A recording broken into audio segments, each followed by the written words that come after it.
হয়, মই বুথৰ সভাপতিৰ মোক দায়িত্ব আমাৰ মণ্ডল সভাপতি ৰাজেশ চৰকাৰ ডাঙৰে অৰ্পণ কৰাৰ পিছত মই সেই দায়িত্ব আজি সমজি লৈছোঁ।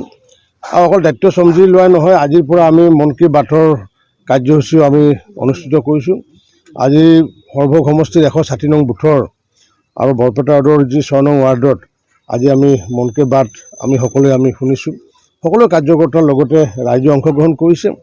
আৰু এই মন কী বাতত আজি সকলোৱে আপ্লুত হৈছে, নিশ্চিতভাৱে অসমৰ ৰাইজে আমিও আপ্লুত হৈছোঁ যে আজি উচ্চ শিক্ষাৰ লগতে যি আমাৰ টেকনিকেল এডুকেশ্যনৰ কথা ইতিমধ্যে মাননীয় প্ৰধানমন্ত্ৰী ডাঙৰীয়াই ব্যক্ত কৰাৰ লগতে আমি আৰু অসমবাসী ৰাইজে বেছি উৎসাহিত হৈছোঁ যে এশিঙীয়া গড়ৰ যি হত্যাকাণ্ড চলি আছিলে, যি হত্যাকাণ্ড যে আমি যে প্ৰতিৰোধ কৰিব পাৰিছোঁ অসমৰ ৰাইজে, আৰু বিশেষকৈ ভাৰতীয় জনতা পাৰ্টীৰ নেতৃত্বৰ চৰকাৰখন অহাৰ পিছত সৰ্বানন্দ সোণোৱাল ডাঙৰীয়া আৰু ডক্টৰ হিমন্ত বিশ্ব শৰ্মা ডাঙৰীয়া চৰকাৰখন অহাৰ পিছত আমি এশিঙীয়া গড় হত্যাৰ ক্ষেত্ৰত প্ৰতিৰোধ কৰাৰ যি সফলতা লাভ কৰিছোঁ তাৰ কাৰণে মাননীয় প্ৰধানমন্ত্ৰী ডাঙৰীয়াই ধন্যবাদ জনাইছে অসমৰ ৰাইজক। তাৰ কাৰণে আমি আজি বহুত আপ্লুত হৈছোঁ।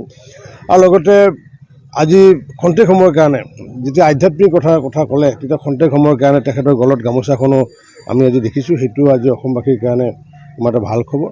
আৰু সামগ্ৰিকভাৱে পৰিৱেশৰ কথাই হওক বা বিজ্ঞানৰ কথাই হওক আৰু লগতে স্বচ্ছ ভাৰতৰ কথা যিখিনি কথাটো সদায় কৈ থাকে, আজি সেইখিনি কথাটো এৰা নাই। আৰু বিশেষকৈ উচ্চ শিক্ষাৰ ক্ষেত্ৰত আৰু গড় প্ৰতিৰোধৰ ক্ষেত্ৰত, বন্যপ্ৰাণীৰ ক্ষেত্ৰত, সমগ্ৰ ভাৰতবৰ্ষৰ বন্যপ্ৰাণীৰ ৰক্ষণাবেক্ষণৰ ক্ষেত্ৰত যি তেখেতে মন কী বাতৰ জৰিয়তে ভাৰতবৰ্ষৰ ৰাইজক শুনালে, মই ভাবোঁ আগন্তুক দিনত ভাৰতবৰ্ষৰ ৰাইজ উৎসাহিত হ'ব। অধিক শিক্ষাৰ ক্ষেত্ৰত মানুহে ডনেশ্যন দিয়াৰ ক্ষেত্ৰত যি এগৰাকী ব্যক্তিৰ কথা ক'লে, যিয়ে নেকি 7 কোটি টকা পৰ্যন্ত তেখেতে ডনেশ্যন দিছে এগৰাকী NRI। গতিকে আমি সবকে প্ৰয়াস, মাননীয় প্ৰধানমন্ত্ৰী ডাঙৰীয়াই যিটো কৈছিলে যে সবকা সাথ, সবকা বিশ্বাস, সবকা বিকাশ আৰু সবকা প্ৰয়াস, এই যে প্ৰয়াসৰ কথা কৈছে, সকলোৱে যদি আমি ভাৰতবৰ্ষে প্ৰয়াস কৰোঁ, নিশ্চিত ৰূপত মোদী ডাঙৰীয়াই যিটো ভাবিছে যে আগন্তুক দিনত ভাৰতবৰ্ষখন আমাৰ ছুপাৰ পাৱাৰ কৰিব পাৰিম, আমি ৰাষ্ট্ৰগুৰু হিচাপে আমি প্ৰতিষ্ঠা কৰিব পাৰিম, যদি সকলো ভাৰতবাসীয়ে যদি তেওঁৰ প্ৰয়াসৰ লগত যদি একেলগে প্ৰয়াস কৰে। আপুনি ৰাজ্যিক সভাপতি আছিল, এতিয়া বুথৰ সভাপতি আছিল, কি অনুপ্ৰাণিত কৰিছে? আমাৰ ভাৰতীয় জনতা পাৰ্টীৰ যিটো দায়িত্ব বুলি ক'লে সেইটো দায়িত্বটো মহান দায়িত্ব থাকে। ৰাষ্ট্ৰীয় সভাপতি হওক বা ৰাজ্যিক সভাপতি হওক বা জিলা সভাপতি বা মণ্ডলৰ সভাপতি হওক বা বুথৰ সভাপতি হওক, প্ৰত্যেকৰে পৰিসৰ থাকে। এতিয়া মোৰ এতিয়া 160 নম্বৰ বুথৰ এটা পৰিসৰ এটা আছে। গতিকে এই বুথটোক মই লালন পালন কৰিম, এই বুথটোক আগুৱাই নিয়াৰ ক্ষেত্ৰত, সাংগঠনিকভাৱে সবল কৰাৰ ক্ষেত্ৰত মই দায়িত্ব লৈছোঁ। এইটো তেনেকৈ নিয়ম, সেইটো মই ক'বলগীয়া একো নাই।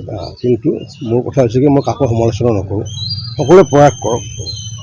আমি ভাৰতবৰ্ষত নহয়, ভাৰতবৰ্ষৰ লগতে অসমৰ ৰাইজৰ আমি হৃদয়ত আছোঁ।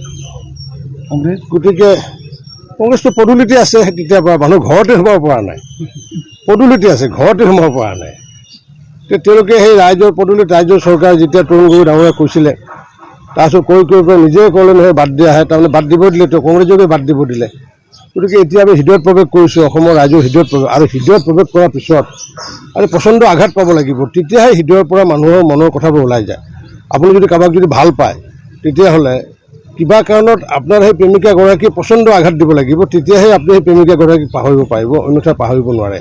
গতিকে আমি ভাৰতবৰ্ষৰ ৰাইজৰ লগতে অসমৰ ৰাইজৰ আমি হৃদয়ত আছোঁ, অন্তৰত আছোঁ, আৰু আমি কোনোদিন আঘাত দিয়া কাম কৰা নাই, আগন্তুক দিনতো নকৰোঁ, মই দৃঢ় বিশ্বাস।